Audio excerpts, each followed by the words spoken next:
যে যখন জ্বালানির তেল মূল্য শতভাগ বৃদ্ধি পেয়েছিল তখনও সরকার জ্বালানি তেলের মূল্য বৃদ্ধি করেনি। যে মিডল ইস্ট ক্রাইসিস অচিরেই রিজলভ হবে এবং আমি খুব দায়িত্ব নিয়েই বলতে পারি যদি গ্লোবাল প্রাইস মানে শার্পলি ডিক্লাইন করে আমরাও খুব শার্পলি এটা অ্যাডজাস্ট করবার চেষ্টা করব। এটা মনে করবার কোনো কারণ নেই, বাট অতীতের অভিজ্ঞতাগুলো আমি একটু বুঝি যে মানুষের সুখকর না, মানে বাড়ে যেভাবে হয়তোবা সেভাবে কমে না। কিন্তু আমি এটুকু দায়িত্ব নিয়ে বলতে পারি যদি এই ক্রাইসিস রিজলভ হয় এবং আন্তর্জাতিক বাজারে জ্বালানি তেলের মূল্য কমে আসে, আপনি নিশ্চিত থাকতে পারেন যেহেতু এটা নির্বাচিত সরকার, জনগণের প্রতি আমাদের একটি দায়বদ্ধতা রয়েছে, সেই দায়বদ্ধতার জায়গা থেকে জনগণের কষ্ট লাঘবের জন্য আমরা তড়িৎ সিদ্ধান্ত ইনশাল্লাহ গ্রহণ করব। প্রথম কথা হচ্ছে ইউ আন্ডারস্ট্যান্ড যে এটা তো আসলে বার্ক এটা নিয়ে কাজ করে, আমরা কাজ করি না। এখানে প্রপোজাল তো অনেক কিছুই থাকতে পারে, কিন্তু দিন শেষে একটা শুনানি হয়, সেই শুনানির পরিপ্রেক্ষিতে এটা এটা চূড়ান্ত হয়। বার্কের যে ক্ষমতা খর্ব করা হয়েছিল সেই ক্ষমতা তো আমরা আবার ফিরিয়ে দিয়েছি এই পার্লামেন্ট, আপনারা দেখেছেন। So what they are doing till now, কোনো ডিসকাশন আসলে তাদের সাথে আমাদের এখনও পর্যন্ত হয়নি। যে যখন জ্বালানির তেল মূল্য শতভাগ বৃদ্ধি পেয়েছিল তখনও সরকার জ্বালানি তেলের মূল্য বৃদ্ধি করেনি। সো এটা তো আপনি নিজে বুঝবেন, সরকার এটা তো একটা বাজেট ব্যবস্থাপনা আছে, তো সরকার এটা যখন সুযোগ পাবে এটা তো কিছুটা হলে সমন্বয় করতে হবে, তা নাহলে আপনি যে সোশ্যাল সেফটি নেটে আপনি যে কীভাবে কাভার করবেন। আজকে আমরা বলছি যে আমরা স্বাস্থ্য খাতে বাজেট বরাদ্দ বাড়াতে চাই, আমরা বলছি শিক্ষা খাতে আমরা বাজেট বরাদ্দ করতে চাই, আমরা যে অসচ্ছল পরিবারগুলোকে আমরা ফ্যামিলি কার্ড দিতে চাই, আমরা যে কৃষকদেরকে ফার্মার্স কার্ডের আওতায় আনতে চাই। তো এইগুলোর জন্য যদি সমস্ত অর্থের একটি বৃহৎ অংশ যদি আপনার ভর্তুকির পিছনে ব্যয় হয়ে যায় তাহলে তো আলটিমেটলি প্রত্যেকটা সেক্টর এফেক্ট হয়ে যাবে। তো যখন এটা স্কোপ থাকে তখন কিছু রিঅ্যাডজাস্টমেন্ট হয় এবং এটা হতেই হয় সব সেক্টরগুলোকে সচল রাখার জন্য সকলের সুবিধার্থে।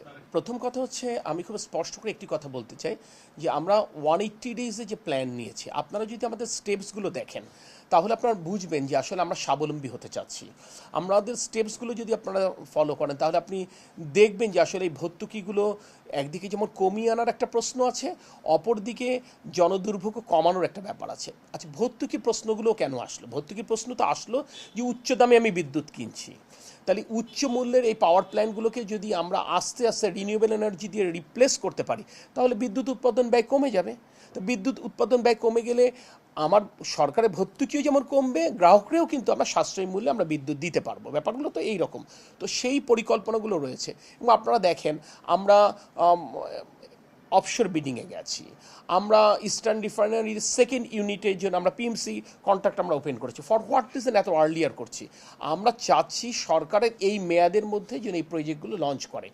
আমরা ইন্ডাস্ট্রি গ্যাস পাচ্ছে না, বহু ইন্ডাস্ট্রি হাজার হাজার কোটি টাকা বিনিয়োগ করে বসে রয়েছে। এখানে ইন্ডাস্ট্রিগুলো গ্যাস পেলে কী হবে? মানুষের কর্মসংস্থান হবে, ইকোনমির রোল ওভার করবে, এটা তো আমরা সকলে বুঝি, কিন্তু উই আর আনডান, আমরা এটা পারছি না। আপনি বলবেন আমি রাতারাতি কিন্তু গ্যাস আমদানি করেও কিন্তু এই গ্যাস সরবরাহ করতে পারবো না, কারণ এই ইনফ্রাস্ট্রাকচার নেই। আমাদের এখানে দুটো এফএসআরইউ রয়েছে, প্রয়োজন হলে কত দ্রুত আমরা তৃতীয় চতুর্থ পঞ্চম এফএসআরইউ আমরা প্রয়োজন হলে এটা ইনস্টল করতে পারি, সে ব্যাপারে কিন্তু আমরা কাজ করছি। আপনারা খুব অচিরেই আপনারা এই পরিবর্তনগুলো দেখবেন। সো বিদ্যুৎ সেক্টরের ক্ষেত্রেও আছে, আপনারা যেমন বললেন যে আপনারা আমাদের সকলেরই কম বেশি ঈদটা স্বস্তির কেটেছে, কিন্তু সত্যি কথা বলতে যদি আপনি আমাকে বলেন আমি খুব স্বস্তি অনুভব করিনি।